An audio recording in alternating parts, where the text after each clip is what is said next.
Well, hello, White Sox fans, and welcome to a Memorial Day edition of the FutureSox podcast. My name is Ian Eskridge. I am joined this evening by James Fox. How are you, James? I am good, sir. My mic works. This sounds much better. Last week was very, Much. very frustrating. Yes.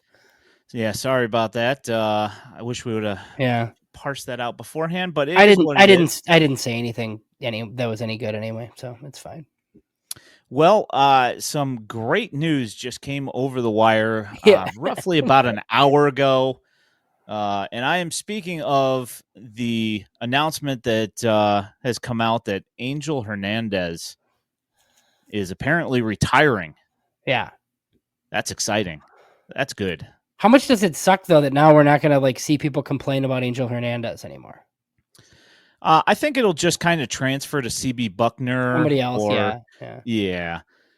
I mean, it's somebody else is going to be the worst, and there are plenty of candidates to take over for Angel Hernandez. Although that guy, oh man, some awful calls from him over the years. When people complain about big league umpiring, do you just laugh and tell them about minor league umpiring? I mean, I could tell them about travel league ball umpiring. Yeah. I mean, it's I'm stoked to never have to see that man ever again. Yeah.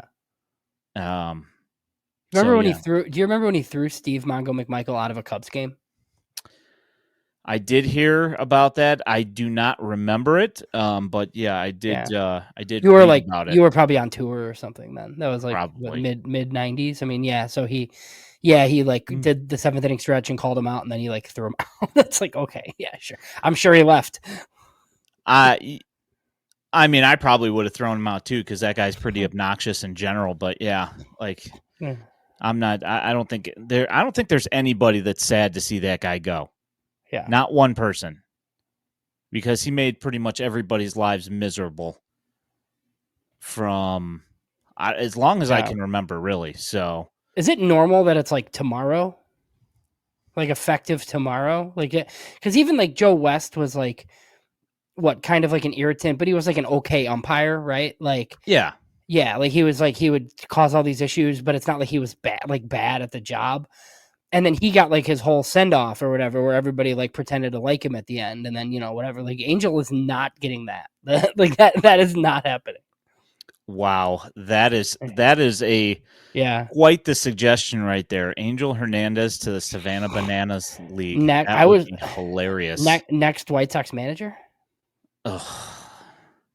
I mean, Jerry's really good at picking people that people don't like. Yeah. So Spalding brought up John Sterling too. So my fear with John Sterling isn't true yet. I was afraid that he was deathly ill, because that's generally what happens when old people just quit a job abruptly. It's they're dead in 3 weeks. Yeah. That didn't happen, which is good, but that was my initial fear when I saw that. Yeah, I was kind of thinking terminal illness myself when I heard that, which, I'm happy to have not seen as of this point.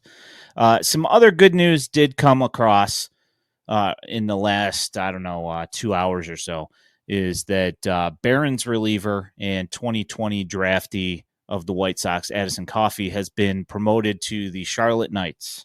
Your thoughts, James? Surprised, but good. I mean, not surprised that this version of Adisyn Coffey is getting promoted to the Knights. That's not surprising. But, that 2020 draft I covered extensively. It was very strange. We were all home, during the pandemic, and it was a 5-round draft, and it was weird. And the Sox did the thing where they paid $3 million or whatever it was for Garrett Crochet, but then they also paid $3 million for Jared Kelly, effectively basically making it so they couldn't make any other selections. Adisyn Coffey was a $30,000 signing out of a junior college, and I do know he had a history with scouting director Mike Shirley. So, I think Coffey's head of Tommy John, correct? So, I think this stuff has played up a bit to the point where, I'd say likely that he pitches on a bad White Sox team at the end of this year. He's going to be on the 2024 White Sox Sporkle quiz that Sox Machine puts out, I feel like. entirely possible. For those of you that have not been paying attention, he has a .94 whip with the Barons and a .53 ERA. The strikeout to inning ratio has been a little bit light this year, comparatively to his normal output, I guess you could say. But the thing is that nobody's getting on base. Yeah, he's hitting him solid, and he's looked really, really solid. And that's a wonderful thing, especially coming after the Arizona Fall League, because a lot of people were kind of wondering if Adisyn Coffey was done. And the thing that I pointed out to a lot of people was that he had already pitched 75 innings or so in the regular season, which is probably more than he had ever thrown in his entire life. And then they sent him to Arizona, where he ended up pitching like another 25 innings or something when he was already cooked. So it wasn't a surprise that he did not have the best fall league stats. So yeah, good stuff. Well, is it 0.94 whip like 6th or 7th on the Barons? Like, I haven't looked at whips that closely, but that's fair. That staff is awesome. Yeah, it's kind of a bummer for him, probably. Obviously he's happy to go to AAA, but I mean, to have to leave that Barron staff right now, I mean, I have to imagine all those guys are just having a blast. Or that ballpark. People are probably like, good luck, buddy. Like, have fun in the International League, like pitching in a sandbox. Yeah, I was just looking it up just a little bit ago, and I think he's got something like a 50% ground ball rate. He's going to need this year. So yeah, that is a extremely important stat for. Yeah, he's got a 48.9% ground ball percentage, which hopefully should help him in Charlotte, but that park is just not kind to pitchers in general, and I don't know exactly what to expect out of anybody when they end up in that park. So I guess we'll see. Well, and I didn't know how much we were going to get into this, but it does seem like, the White Sox have got it out there now. Like Paul Janisch was on with Chuck Garfien this week. There was, some of that was informative. Chris Getz spoke. It doesn't seem like they're in any hurry to get some of these guys to Charlotte. Like they're going to be, and obviously we'll get into the Schultz thing a little bit if you want to, but like, it just seems like they're fine with, I think they want to win the Southern League, but also I think they're just, they're fine with calling up 40-man guys from Double and just not even bothering with sending them to Charlotte, I think, at this point. Yeah, I think the quote that they used was that Birmingham was going to be the launching pad to Chicago. So I am A-okay with nobody going to Charlotte, at least anybody that really matters. Somebody that's critical. I don't have any problem with them not going to Charlotte, because do we really need to see them get a 38-degree, 95-mile-an-hour home run hit off of them in a park? I mean, I'm okay with not seeing that. So, yeah, Doug. So, I mean, the thing that was always the issue for me was like the opposite of that, right? Like the hitters are not good, but to me, it was like the Jake Berger effect and some of these other guys. It like equally propped up hitters that weren't necessarily as good as it affected pitchers that were decent whose numbers looked bad. I thought there were guys that went to AAA and just started launching that were like never going to do that, ever, like in the big leagues. Yeah, you could look at somebody like Wilmer Defoe, where his stats, every time we've seen him in Major League Baseball, it's always been less than bat. And in Charlotte, he's looked like a fairly good hitter, which I know that if he gets promoted to the White Sox, that those numbers are going to go away. So for sure. And it's really bizarre, because there are some guys that really, really benefit from going to Charlotte, and makes them look like they're world beaters. And then there are some guys where there's no effect whatsoever, and it's like 400. Blake Rutherford.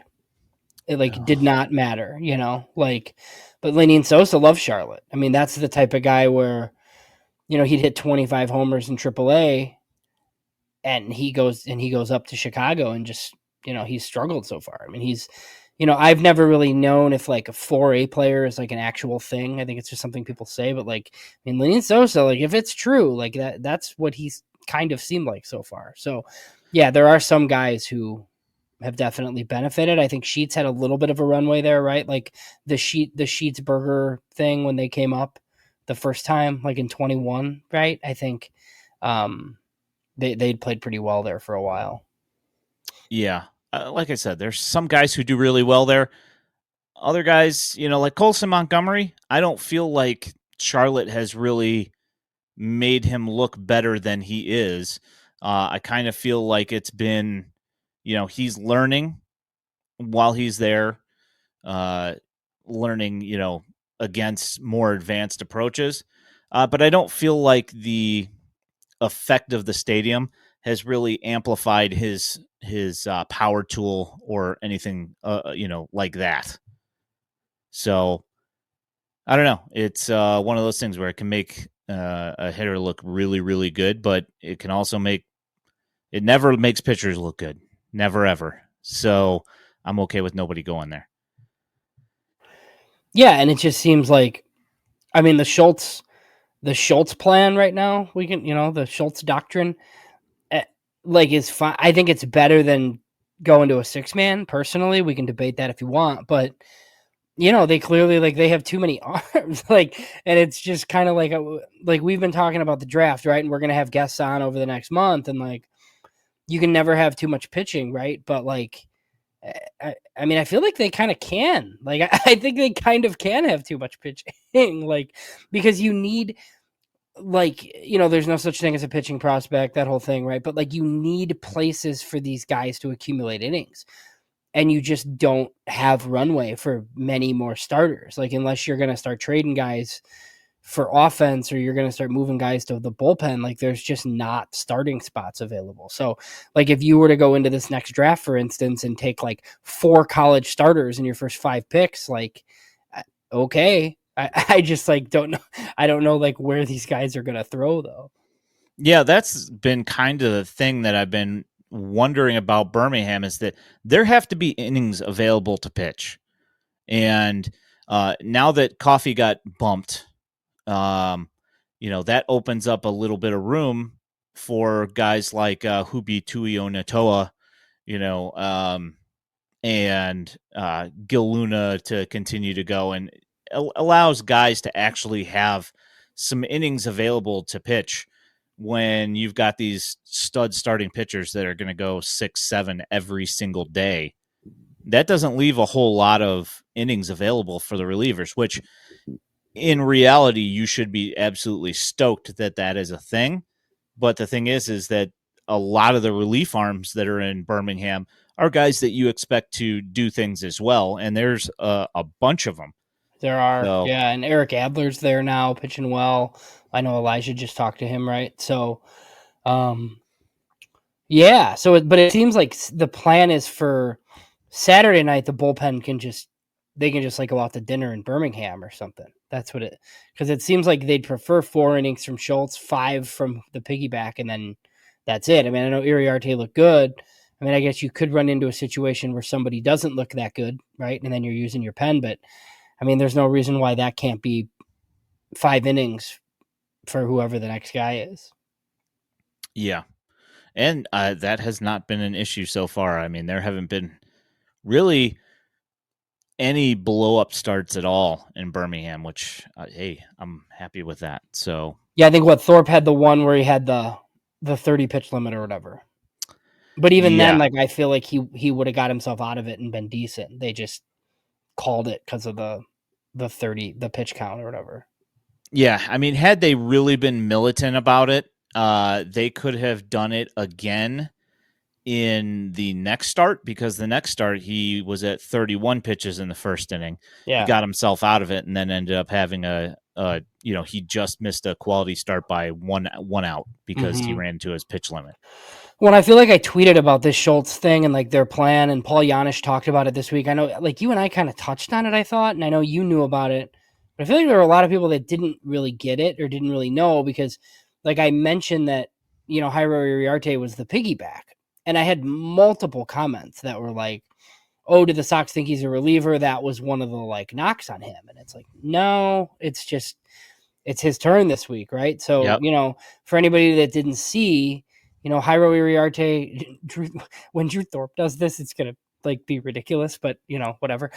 Drew Thorpe, Kai Bush, Jake Eater, Mason Adams, they will all take turns piggybacking Noah Schultz. So, whoever's like, just up that week basically will get 5 innings off of Schultz's 4. So that is what they're doing at AA Birmingham for now. Yeah. I feel like it's almost unfair to the other team because they have to see Noah Schultz first, and then they're going to have, whether it be Mason Adams, who's used to piggybacking Noah Schultz because they did it for 2 months in Kannapolis, or Iriarte or Drew Thorpe. If I kind of think that this is not going to be an issue for too long because I kind of see somebody making the trip elsewhere and not being in that rotation for too long. Yeah, you would think so. Well, yeah, because like here's like if all of a sudden Eric Fetty is on another team, and whatever flexing, there's an injury, whatever, right? Like I think Cannon's probably the next guy up, but after that, like it's probably Thorpe, like unless they want to go to Eater or Bush or somebody, somebody instead. But I mean, yeah, like I feel like, after Cannon, it's not Tuki Tuasant. Like it's going to be, somebody from the Birmingham rotation. So, and with the big league team, I think it could be like somebody could be traded literally any day. Somebody could be DFA'd literally any day. Like they could just go all young, like on this spur of a moment here. I mean, they're 15 and 40. So it could, we're going to see. But they're staying competitive. So. Well, that's why they hired Chris Getz. So, he wouldn't have to turn it around quick. He wouldn't have to waste a year. And here's the thing. Like I tweeted that earlier and then I get all the Getz stuff. Like, we've been fairly positive, I think, on this show. And like, I'm not going to like stop. Like if I truly feel that way, I think some of the stuff Chris Getz has done has been fine. Like, it's not his fault. It's Jerry's fault. Like, Jerry's the one that said that. Chris Getz never said, hey, we're going to win this year. Ever. That's never been uttered by the man because he's not a crazy person. Like, Jerry was the one that said that, but it sets him up, like, horribly. So, it's not great, Bob. Yeah, it really puts the eyes on Chris Getz by him saying that. Because then, you get and I'm realistic people like you and I are not going to say, oh yeah, they're going to be competitive in 2024. We knew that this was not the case and that they were going to be bad this year.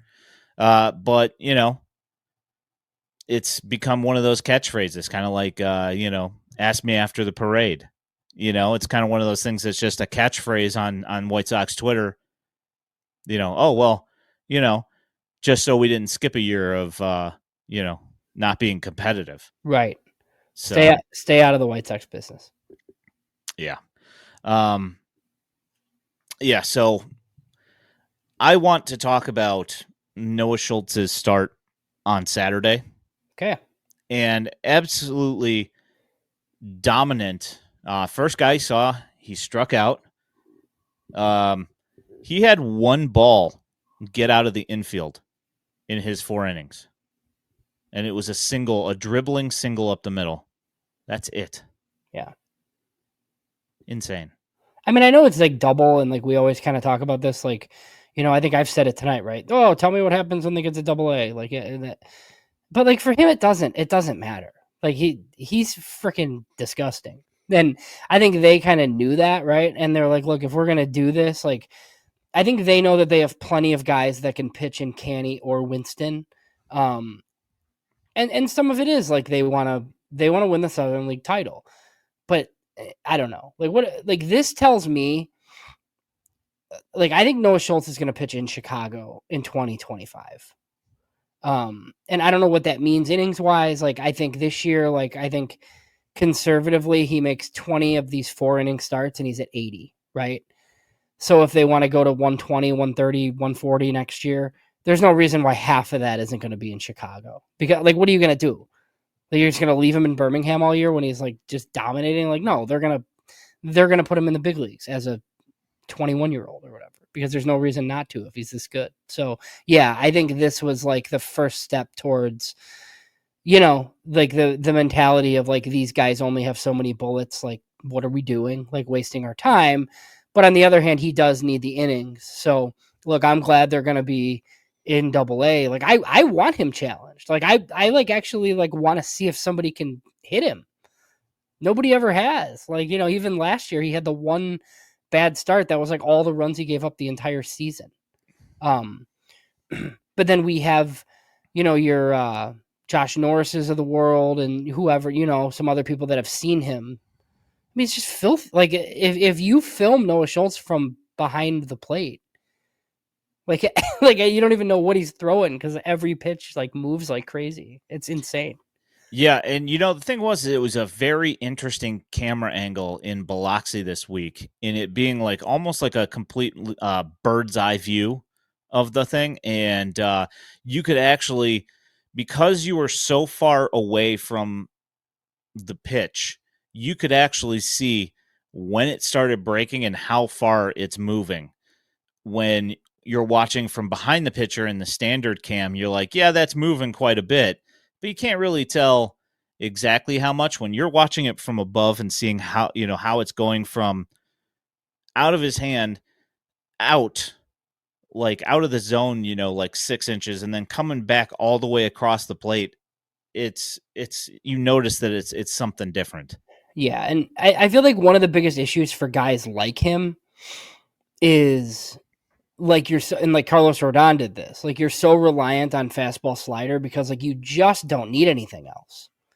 But like eventually you're going to, right? Like, if he's going to be a number one starter in the big leagues, like he's got to have a third pitch and he's probably got to have a fourth one. Like he's throwing this cutter that's nasty now. Like, so I'm glad that he's doing some of these things because he could go fastball slider in the Double-A Southern League and probably like have an ERA under 1. Like, he doesn't need the other pitches, but he needs the other pitches, and that's like one of the issues these guys run into. Michael Kopech did that in the minors. He just never developed a third pitch because like they just, you'd be 0-2, 1-2 and you'd throw your wipeout slider and then like you'd never have to tinker with anything else because you never get in trouble. So yeah, I actually think it's good that they've like added some stuff to his arsenal. Yeah, he's just all my other pitches are just absolutely disgusting. I'm just going to add this cutter, which is also disgusting. It's just another way to get people out. It's great stuff. Well, and he's different than, like in high school, he was billed as, he was one of these like, high fastball 4-seamer guys. And then as soon as he got in the White Sox system, like he's throwing a nasty 2-seam with like sink. I mean, there's just nobody's going to hit that. Like, they're just not. Like, and the sliders, like if that's not an 80 grade slider, like I don't know that an 80 grade slider exists, So like it is what it is, Like it's just not like if you are down in the count, like there's no chance at all that you're, and like the swings are just, and I know you're the one pumping video and laughing at 2 a.m. after, like when you're like finally watching some of these swings, it's just like these guys, the righties have no chance. Nope. Like the lefties like are complaining that their like back hurts so they don't have to walk out there with a bat. The righties can't do any damage either. Yeah. It's like they're swinging at an outside pitch, and by the time they're swinging at it, it's at their back ankle, Well, that's why I'm curious. Like, so we're seeing some of it with Garrett Crochet right now. This is what used to happen with Chris Sale, where like opposing managers would load their lineup with righties, but then he'd throw his changeup, and his changeup was disgusting in reference to Sale, right? So there's like nothing you can do because like the lefties can't hit him, but then the righties, you open up all these other pitches that he wouldn't throw against lefties. So if Schultz can do something similar, You know, I mean, yeah, I mean it's an ace. I mean, the only issues are innings, and all these guys get hurt eventually. You know, and you just hope that if that's inevitable, it's at a time that you can stomach and not when you're, you know, not when you're expecting to be really good and he's like a big part of your, you know, not that I want him to have it now. Like I don't want him to have it ever, but it's like become a thing where guys throw this hard, you know, you're managing constantly. So, but those are the only two issues. I mean, if he's healthy, he's going to be a stud. Yeah. And, you know, I've gotten the question quite a few times, you know, why they're holding him at 4 innings. And the thing is, it's pretty simple. You can't expect him to go from 27 innings in 2023. You can't expect him to go to 140 innings in 2024. It's just not possible. So they kind of have to ramp him up. So the best way that they have come up with is to have him doing 4 inning starts. And I will say on that side of things is that with this last game, he was through 4 innings on 40 pitches and only one ball got through the infield. So that's where it becomes a problem in Birmingham, because with him only throwing 40 pitches and you having Jairo Iriarte, who just struck out 24 guys in 2 starts last week, coming after piggybacking on Noah Schultz, is that it doesn't give you the latitude to be able to say, okay, Noah, you've only thrown 40 pitches. Let's continue on through, you know, inning 5 and let's see where that goes. You know, it's because like we know that his pitch limit is not 40 pitches. No. You know, so right. So that's the only thing that I kind of wonder is, you know, like you don't have there's no wiggle room there when you've got like a guy that you expect to be a piece for your organization piggybacking on Noah Schultz. It's like you pretty much have to cut it off exactly at 4 so the other guy can get his innings. Right. I think I brought this up on air, but I don't know that I did, like with the Schultz stuff last year with the injury at the end of the year that they weren't that concerned about, but it was a definite issue where he's had issues like on his side day last year. So I do think part of the reason why they did this, like you're starting Saturdays, like his schedule stays the same every week. So you might know more than me, like, you know, when his side day would be, but like that's probably the same every week. He's probably throwing the same number of pitches, whether that's Tuesday, Wednesday, whatever, right? And then he starts Saturday. Like I think they're doing that so it's just not, you know, you're starting Tuesday and then you're also starting Sunday that week, right? So yeah. So I think like they just made it so he's not doing that. It doesn't change his like whatever. So, and I think they feel like what I said earlier, like I don't know if 20 is like the magic number of starts, but that gets you to 80 innings if like my math checks out. So, you know, he hasn't gone less than 4 yet. Yeah, and I wouldn't be surprised if you end up seeing him doing like around 96, you know, 24 starts at 4 apiece, you know. Yeah. It's definitely possible because he's going to be, you know, he's in one of the leagues that does play an extra couple of weeks. So he will get an extra couple of starts, assuming that all works out through the entire season and he makes all of his starts, you know? Yeah. He's, I think this also opens him up for the Futures game because he's in double. Not that I don't think that was a reason, but that'll be fun. I mean, that'll be fun. This is the first time in a while where they're going to have a tough time finding 2 guys, not because like everybody stinks, but because there's like a handful of choices that you could send to the Futures game. Realistically, you know, you're not sending Yoelqui Cespedes to the Futures game. It's embarrassing, you know. Luis Basabe. Yeah, like, and we could, you know. Like, I think granted he had a good showing, but he did. He homered, right? Yeah, he homered. He homered left off of somebody, but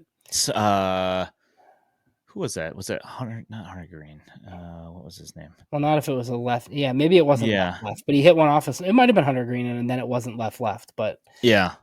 So yeah, no, that's interesting. And then the 1 year Burger was supposed to go, but he got called up to the big leagues and couldn't. So.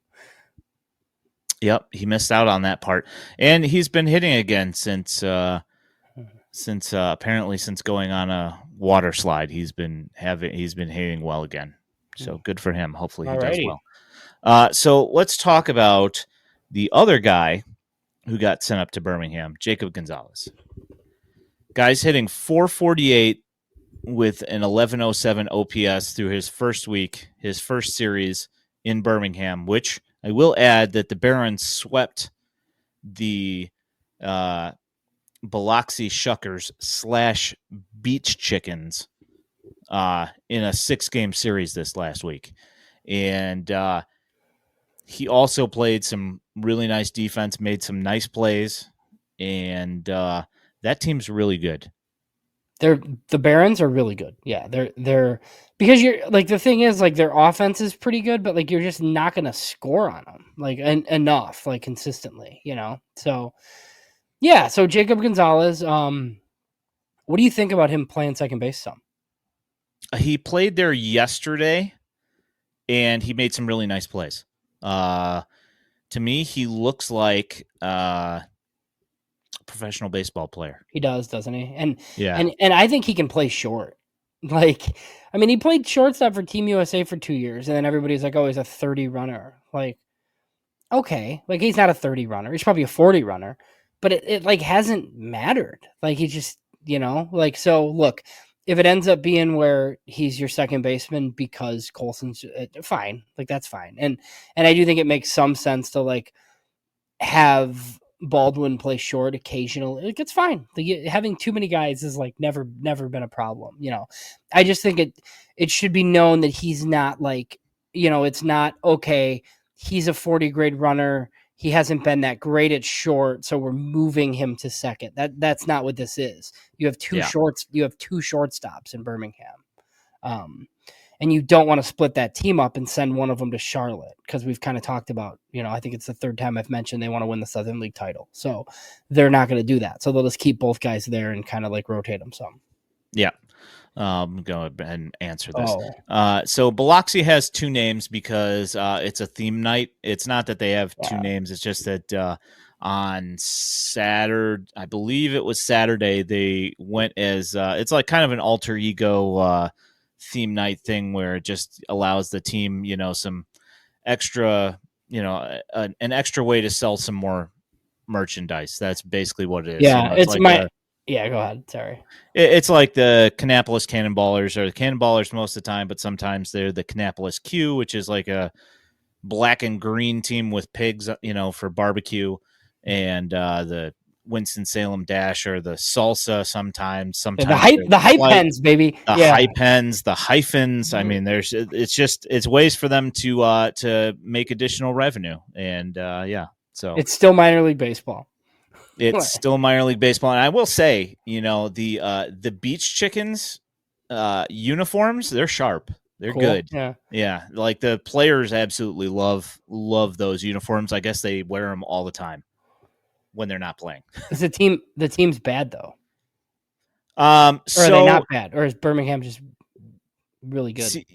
So this last series so they're the Brewers. Yeah. Minor league team, right?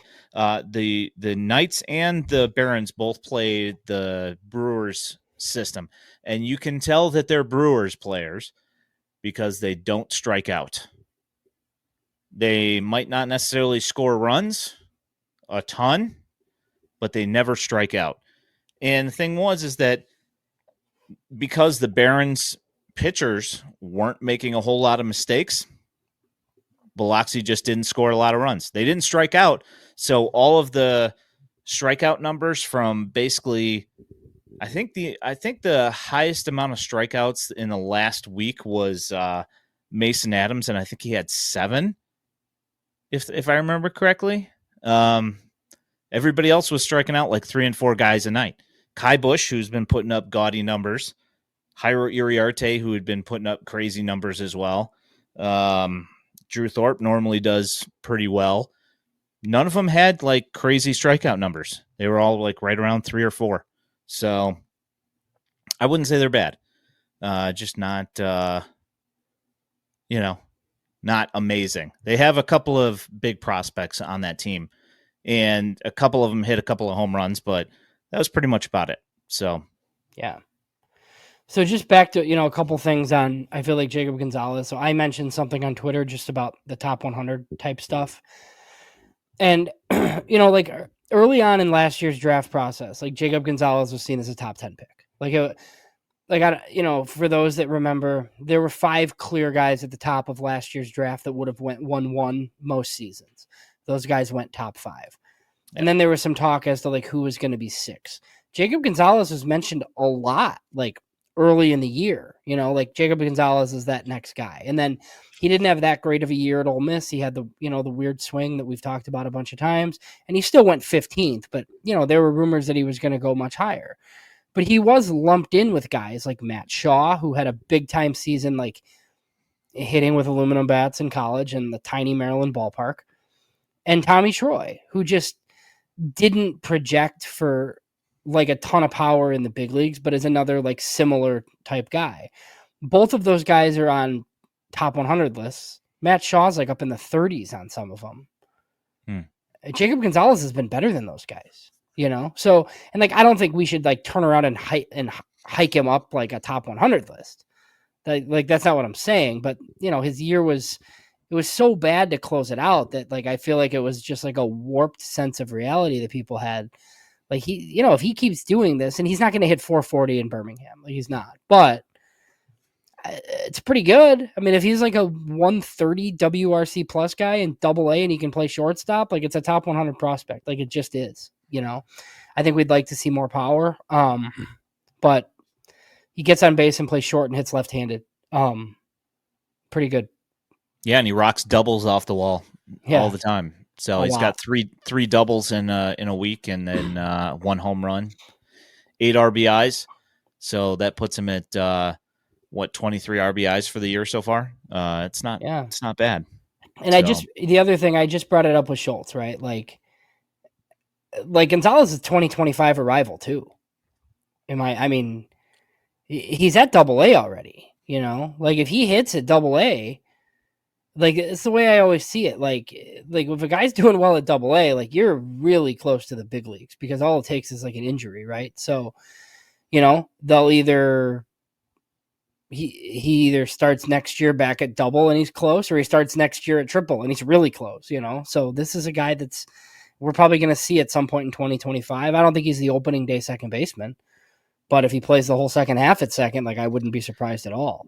That's what I'm saying. Who else is gonna do it? Right? Like, are you gonna play Nicky Lopez instead? I mean, you know what I mean? Like, exactly. Danny Mendick's a nice guy, nice guy to have on the team, but no, like you're gonna have prospects ready. It hurt a lot.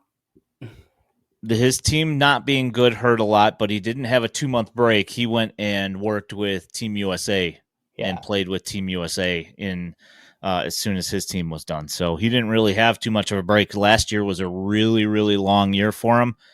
And his swing when he was in Kannapolis, that hurt him a lot as well, because if people saw him taking that swing, I could completely understand why they wouldn't have drafted him. So, no, and it looks way different now. Like a totally different guy. Yep. Absolutely. All right, so you've been stirring up some things on Twitter, and it has to pertain to your mock draft that you just dropped. Yeah. And I want to move on to that. You've been getting some... It's I took the bat flip guy. You did, which, the skill set is not what I'm mad about. Just that ridiculous bat flip that you see in some of these guys do. So you have Bryce Rayner out of Harvard Westlake, a shortstop, mocked to the White Sox. I do. So you are going to have a 5-round draft mock for the White Sox? 5 rounds? Yeah, it'll be so it's Tuesday morning, so it's actually 6 picks I'm doing because they have the comp pick. So I mean, I don't know. I can share some of that, like for people. I mean, I don't know how many people are on the stream. Like they can get it early. But if you want, otherwise it'll be on the site Tuesday morning. Yeah, there's 25 on there. Yeah, all right. Well, So us and a few friends. It's like a White Sox game.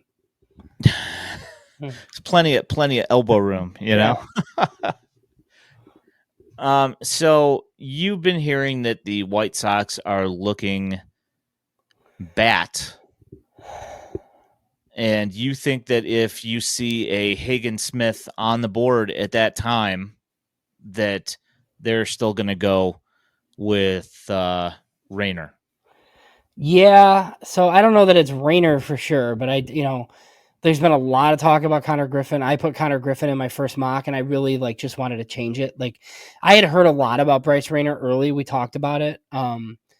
But now he actually belongs in this range. Like we had kind of heard Bryce Rayner connected to the Sox before he was like a top 10 guy. Well, now he's a definite top 10 guy because he was the best player at the National High School tournament this year. He can definitely, scouts think he's definitely going to stay at short, and he's like a power hitter that doesn't strike out. So he's also getting the Colson Montgomery, Corey Seager comps. But the difference is Rayner has done all of the circuit stuff. And, some people would draft this kid as a pitcher and he's going to hit instead. It's actually like the reverse Jack Flaherty, I think, type of thing, who also went to Harvard Westlake. So yeah, I mean, look, that's who I put. I think there's 10 players where some of them would be surprising, right? I don't think they're taking Nick Kurtz. I don't think they're taking a second baseman, and Bazana won't be there anyway, but Weatherholt, from what I've heard, I don't think that's happening. We're going to write 10 profiles because I think the top 10-ish guys are pretty set in stone. Now, how many of them would they definitely just run the card in at 5? I don't know. We're too far away still, right? But I think there's a scenario where if Chase Burns is on the board, they're taking him. Travis Bazana, Charlie Condon, crazy stuff happens, right? You're just going to run that card in. The stuff that I don't know is is Braden Montgomery one of those guys? Is Jack Caglione one of those guys? I don't know that answer. I've heard a lot about the prep guys. I think they like the prep guys because I think they can cut a little bit and then spend later, and we've kind of talked about this, right? Do you have a plan in place for those 2 seconds and your third already so you know how much you can spend in one? Some teams do that. At 5, you should probably just take the best guy, So we'll debate this. We'll have a bunch of guests and talk about it. But in this version, I went with Bryce Rayner, but that left Hagen Smith on the board, which I think was probably the most controversial part of it.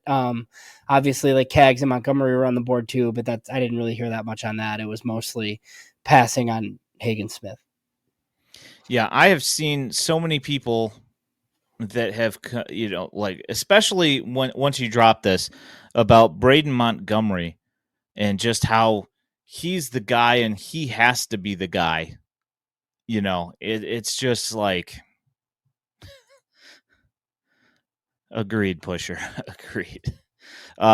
Just that how upset they'll be if the White Sox don't draft Braden Montgomery. And I just personally, I don't understand the passion for being angry about not making that draft pick in particular. Yeah.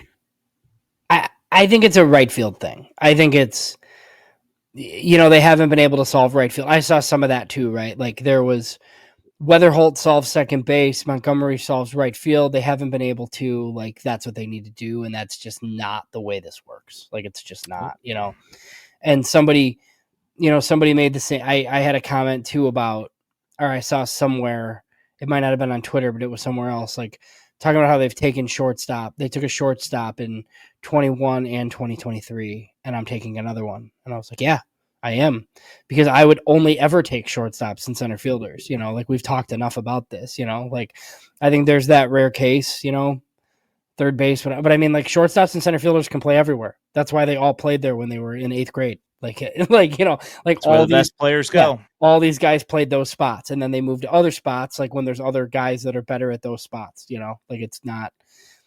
So I didn't think that part was controversial. I mean, Connor Griffin's shortstop, center field as well. That's why I think if it's not an up the middle guy or a premium pitcher, I'm going to be a little bit surprised. I mean, Braden Montgomery is probably typical right field profile. If they take Braden Montgomery, like, I'm going to trust Mike Shirley at this point. But, like, you know, like you're taking a corner at 5 when you probably don't have to, because one of the pitchers or one of the, you know, middle profile guys will probably be there instead. Yeah. I'm not forcing a pick for a position, especially when it's like a corner outfield guy or first baseman. Mm-hmm. You know, it's just, you know, we all kind of had the feeling, and you know, Wolf brings up is Vaughn's replacement already in the system? Possibly. Who knows? I mean, we have no idea.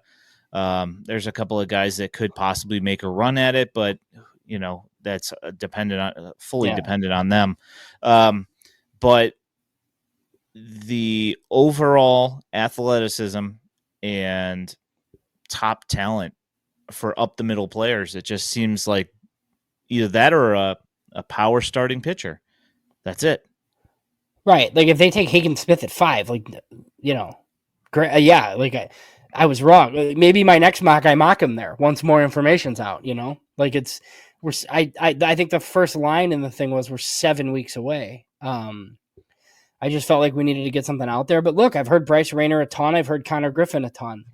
Keith Law linked him to Jack Caglione this week. You know, I've heard from some that, you know, Chase Burns will not get past them, but like, I don't think Chase Burns is going to get to them. I mean, did you watch that? I mean, you watched that guy, but you know, I mean, like, how's that guy going to last a 5? Like, that's insane, you know? So yeah, like I'm sure there's a couple of guys where it's like, okay, if this happens, this is who we're taking, and it might alter like the rest of what we're doing, but so what, you know? So yeah, like it's but look, they're not going to be afraid to take high school players. Like this is not going to be a, you know, somebody comes in the draft room and overrules like, you know, the scouting director and like Chris Getz, you know, and it does seem like defense is a priority for one, you know, and maybe with the later picks that'll matter too. But, you know, pitching, I've always been a big fan of college pitching on like in rounds like 2, 3, 4, 5. In the exercise that I did this week, though, I have them taking 4 hitters with their first 4 picks. And then I had them taking a 4th round college starter and a 5th round college starter too. But, you know, it probably won't play out that way. I mean, you know, their first 4 picks, like I'm sure one of them will be a pitcher, but the way the system is lined up, like the system can definitely bring in early hitters. You know, we talked earlier with the pitchers, like how there's nowhere for these guys to pitch. There's definitely room for position players, like every affiliate. Yeah. Agreed. I'd just like to point out that Angel Hernandez just released a statement. Oh God. Confirming his retirement. Oh, so it would have been better if he said that Bob was wrong and that he's umpiring tomorrow. That would have been really funny, but alas, no. He says, I have decided that I want to spend more time with my family. Oh, come on. So good riddance, pal. This is Urban Meyer. So basically, so Angel Hernandez is going to be coaching the Jacksonville Jaguars in 2 years, is what we're saying. Yes. It's possible. Yeah, something like that. So you want me to run through these names, or do you want to do something else? Yeah, I mean, you can. Yeah, okay, so I can do like briefly. So I went with a college guy in the 2nd round, a guy that was mocked in the top 10, like all preseason, a guy by the name of Mike Sirota. So very similar to other guys that have been in Chicago, but it's a Northeastern. Yeah, center field profile out of Northeastern. He really struggled to start the year. He's had some injuries, but he's been great lately. Keith Law had him, I think, like in the 30s. Other guys have him like in the 70s. So, you know, right at 43 for about $2 million or so makes sense to me. Definite center fielder, not a huge like power threat type guy, but a guy that can definitely play center. You know, it'll definitely fit, I think, what Chris Getz wants to do. And it is upside out of a college guy because he's a young college guy. He turns 21 like soon. Like he's not 21 yet. He'll be 21 soon. So, you know, that's just the type of thing where the Sox have done this a lot, like whether because of injury or just guys had struggled a little bit where they feel like they're getting like a guy that has more talent than like where he was taken, like the Grant Taylor effect type thing. Like I just think at 43 it makes some sense.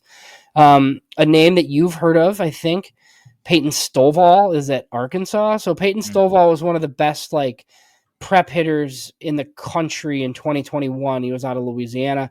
There were a lot of rumors that the White Sox were interested in him with, one of the picks that ended up being Colson Montgomery or Wes Kath, that they had some interest in Peyton Stovall as a Louisiana prep. He pulled his name out of the draft, decided to go to Arkansas. He's had some tough times at Arkansas where it hasn't been great. But I think he's got 9 homers, some on base ability. He's been hurt twice. But he can really hit as a second baseman. But again, not a big power guy.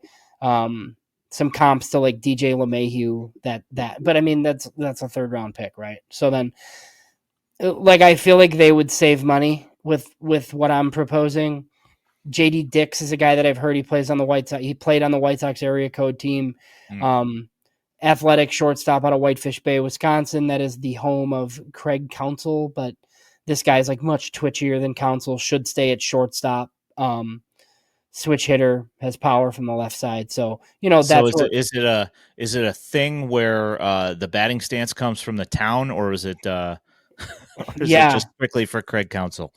I don't know. Did you see the batting stance? I have not, no. Okay. Yeah. So I have some highlights in there, but yeah. So he's a better athlete than Counsell was, but it's kind of like Whitefish Bay, Wisconsin is interesting. So, and then I had him taking Jackson Kent, who's a lefty out of Arizona, local ties. He went to Lake Park High School. And then he's been pitching on Friday nights for Arizona.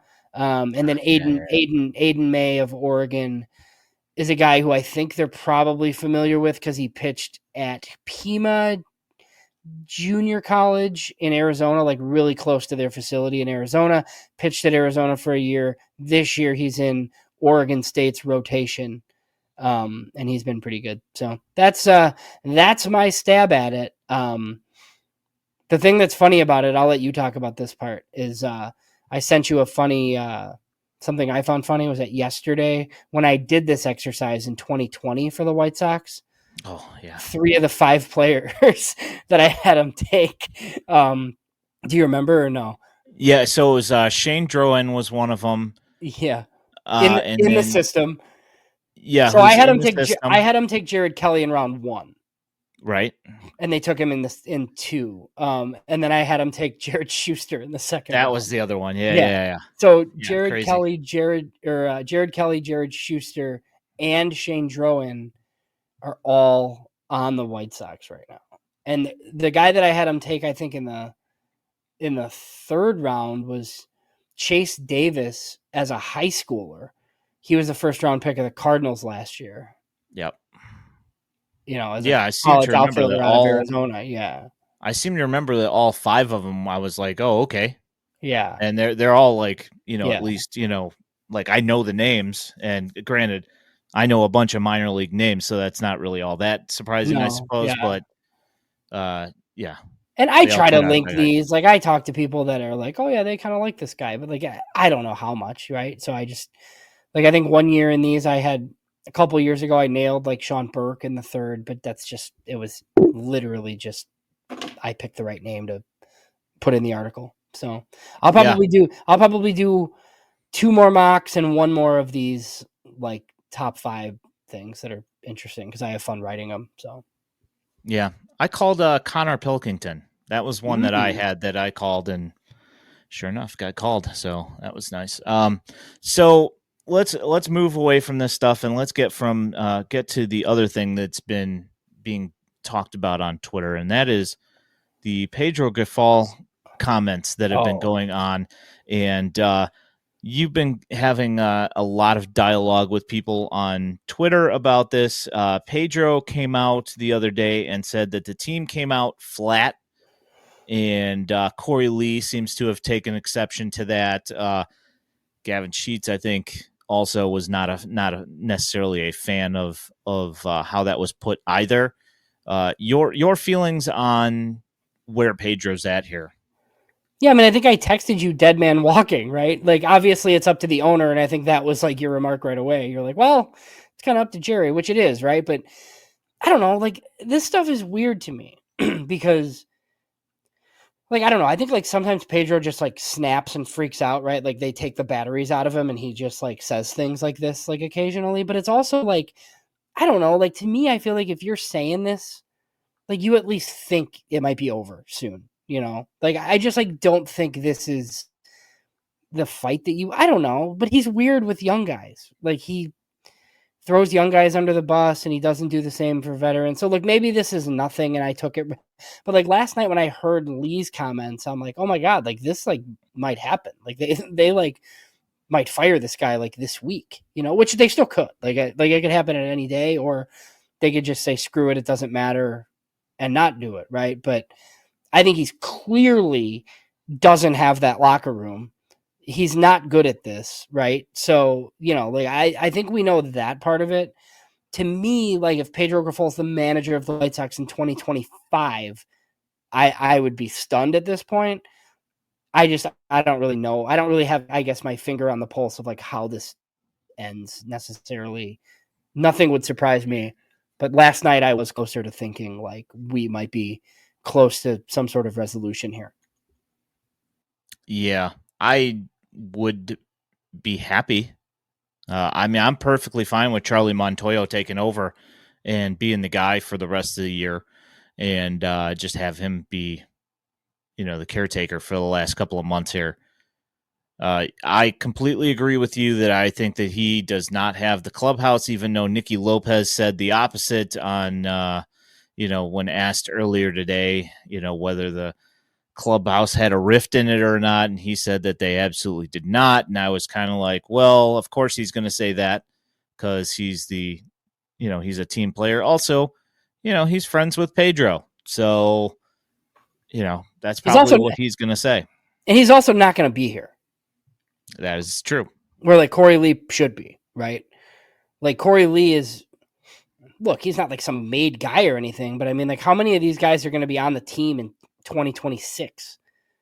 I mean, Corey Lee probably should be based off what we've seen. You know what I mean? So maybe Corey Lee is a little bit more honest about the situation because he doesn't really care that much because he's going to be here longer than Pedro is. I don't know that Nicky and Paul DeYoung and some of these other guys will be. I think they're, you know, this is it for them. So, you know, if some of them do defend their manager, I wouldn't be that surprised.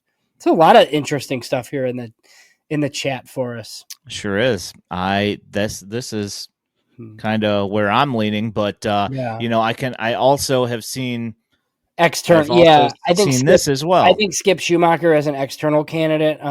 Like, he's tight with Tony La Russa. I know people don't love hearing that, obviously, that, like, Tony La Russa's involved, but hey, like, shocker, like, Tony La Russa's involved.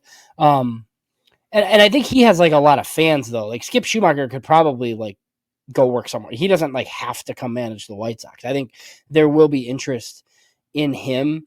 The Santos thing is interesting to me because he was brought in this year specifically to manage the Barons, right? So, yeah, I mean, it could be him like that. He's been good. Yeah, I mean, does he leapfrog Jershely? Maybe. You know, I know your thoughts on that. We won't get into them, but I just, yeah, like, he comes in with this new front office. Like, I would think that those are two names, like, probably the top external and top internal name, like were just mentioned. You have any thoughts on this at all? Yeah, like, makes sense to me. Like, it could be tomorrow. Braves letterhead. The Atlanta Braves acquire, Tommy Pham for such and such a guy. Their system sucks though, but I mean, you're probably not going to get that much for Tommy Pham. They could probably swing that. Yeah, that was my thinking. Like, I was talking to my kid, and he's like, their system's that bad, and I was like, yeah, I mean, like, their top prospect is AJ Smith-Shawver, and he's decent, but, like, not anything great, and that's their number one. So I think they got a couple of Illinois preps in there though. Yeah, I mean they have some guys that will probably end up being something. It's just not anything that really jumps out at me right off the bat. It's something I'd have to really dig deep into to find somebody.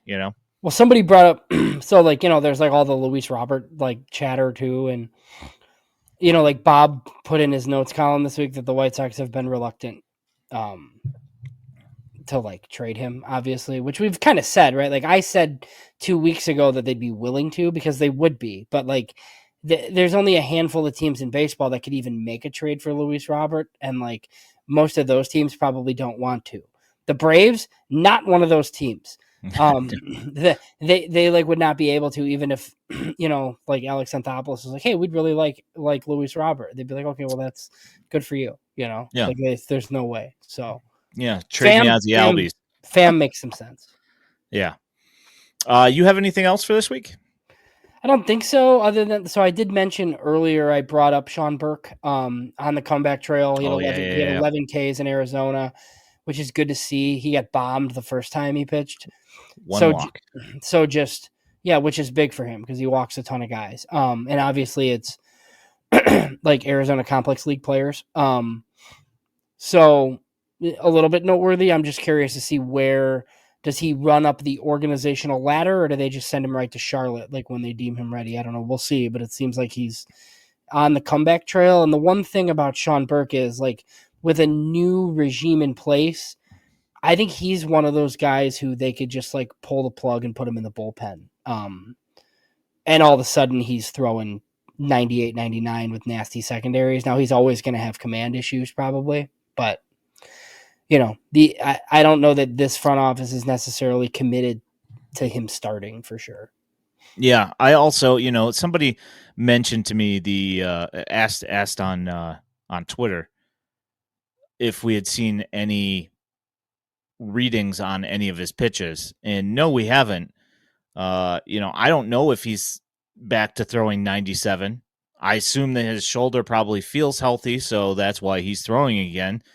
So that was the most important thing for me. But him not walking people, I don't care what league he's in. If he's not walking people, that to me suggests that something is going well, and I will take that. Well, because it was always the bugaboo, right? His stuff's good enough to pitch in the big leagues, but he walked guys at Maryland. I mean, that's why he went in the third round. If he didn't walk people, he would have been a first rounder. That's how this works. His stuff's really good.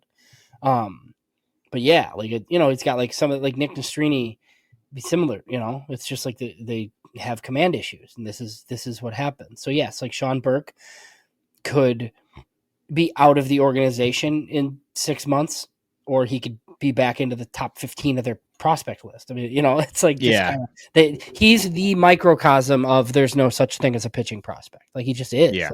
This is he's knocking on the door of the big leagues. The stuff is great, and then has shoulder issues. Exactly. It sucks. It's whether the shoulder holds up and whether he can throw strikes. That's it. So then, before we go, you're the video guy. I'm going to put you on the spot, so I think you'll be ready though.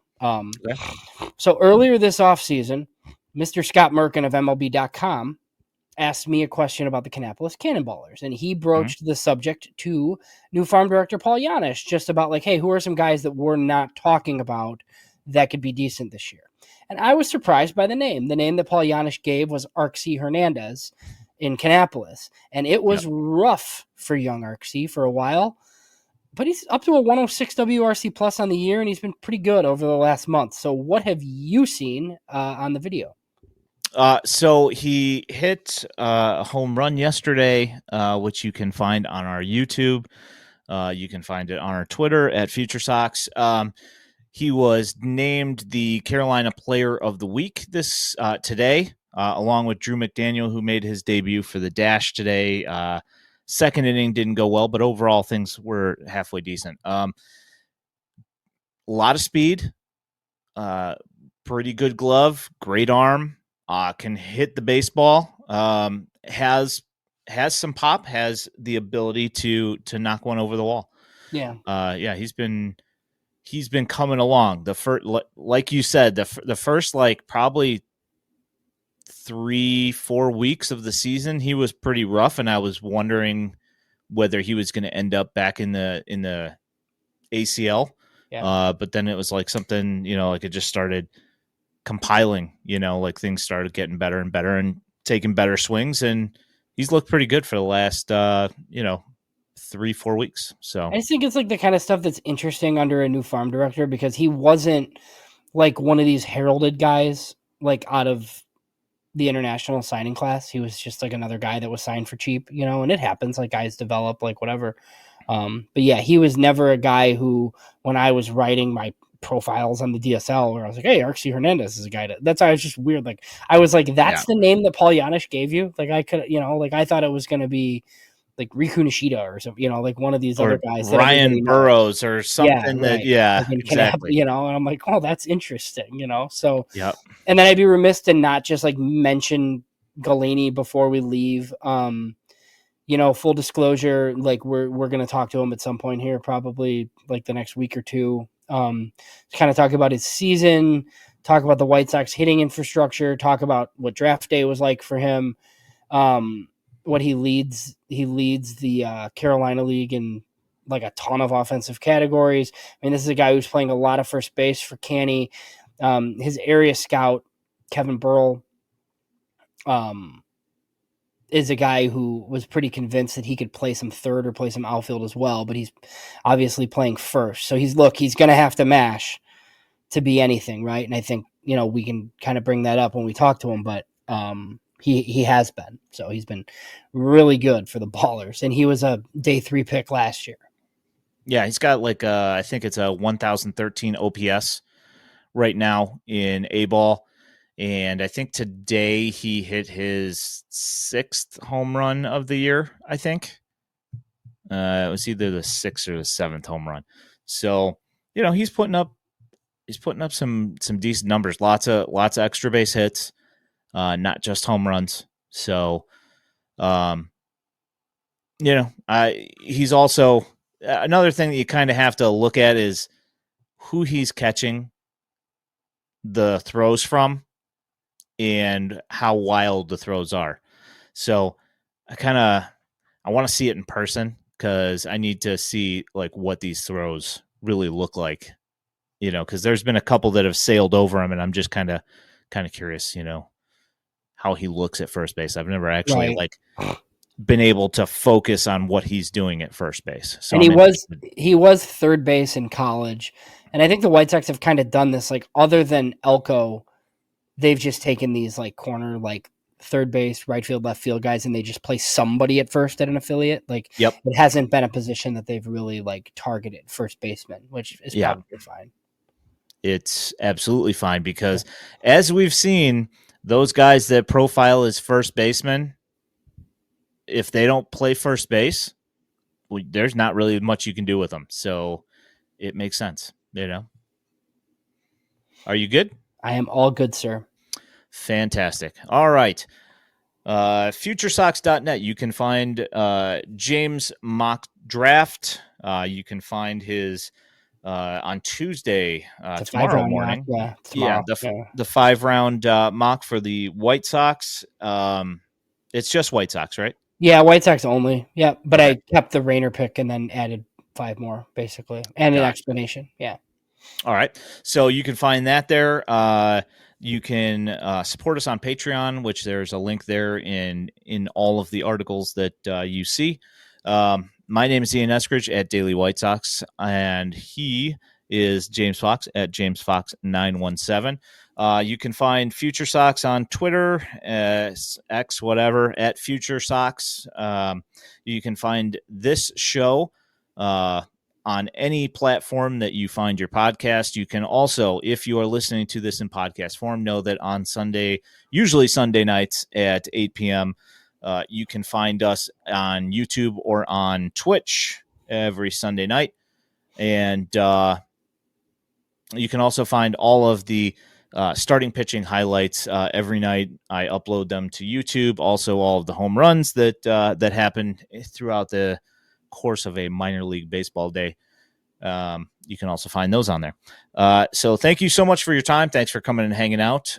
We will catch you guys next week. Thanks for giving us your time. Have a great night. Thanks. Bye.